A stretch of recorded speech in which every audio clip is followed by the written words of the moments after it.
alabato kaloe angasundo ni wale nyumanye Sumaloe alabato kaloe angasundo ni wale nyumanye Asungaloe alabato kaloe angasundo ni wale nyumanye Sumaloe alabato kaloe angasundo ni wale nyumanye Ala sungalo kaene makaloe na nyodo antitulo la na pachama bisoro ni sungalo la ni minyake ni wale nyuma Sumaloe alabato kaloe angasundo ni wale ni bisungalo sunjai ngani nyeunya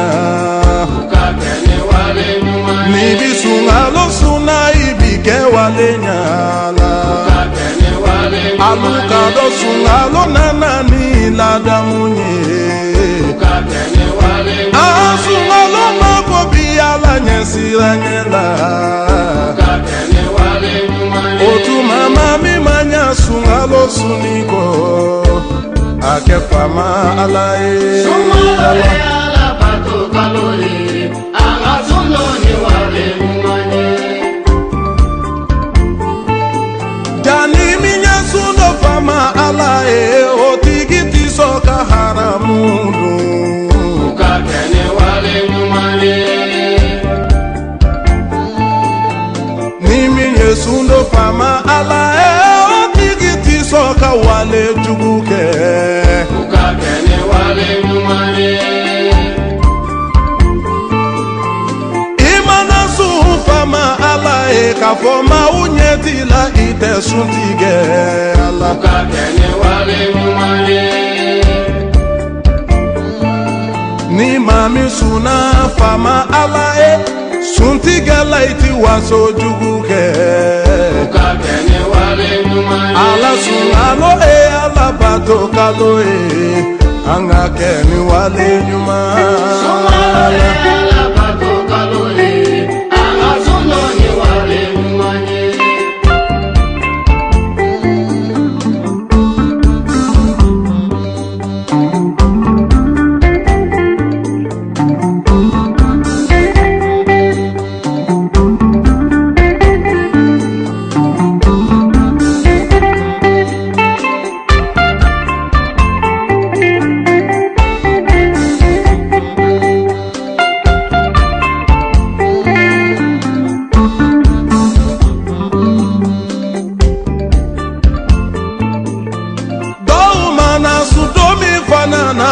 suntigela ubi waso irake ala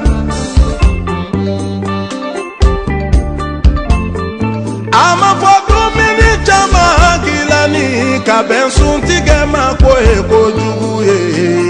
ukakene wale nyumanye na uye dumini gila dumini chama aya hakili to usigi nyonala kadamu kasungalo dekera hine kaloe ukakene wale nyumanye alaminya uda ohine na auna muna aunyere dihine nyogona na uyesu ntiga gilani fenchamanye aya hakili to usiki nyona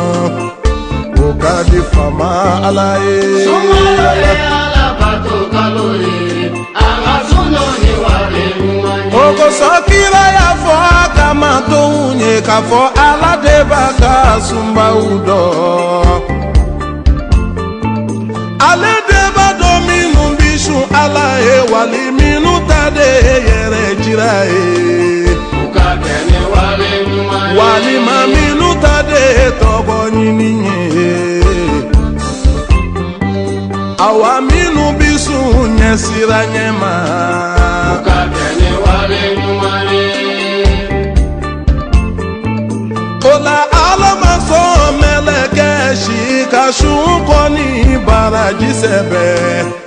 kokoto fama ala bolo de ala ninye hine kaloe silamaya deme kalodo amumini denu bonye kalodo silamɛw ladiyali kalo do yafa kalo Alabato kalo ye, an ka sunno ni wale ɲuman ye. o tuma an bɛ min fɔ an ka commerçants ye u ka nɔgɔya ka ɲɛ sunkalo la.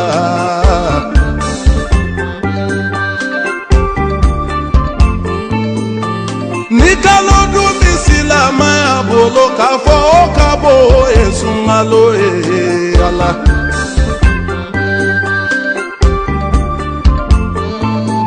Ko Mali bi waso ni mun ye Maliɲɛw bi waso silamɛya la.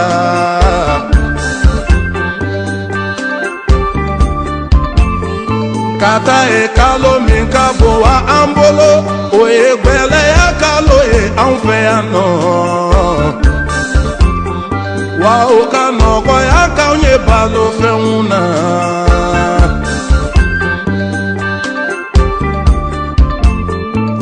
Silamɛya mako bi ɲɔgɔn kanu na, silamɛya mako bi ɲɔgɔn dɛmɛ na. A y'a nɔgɔya anw ye Ala, nin ye hinɛ kalo ye. Sunkalo ye Alabato kalo ye, yafa kalo.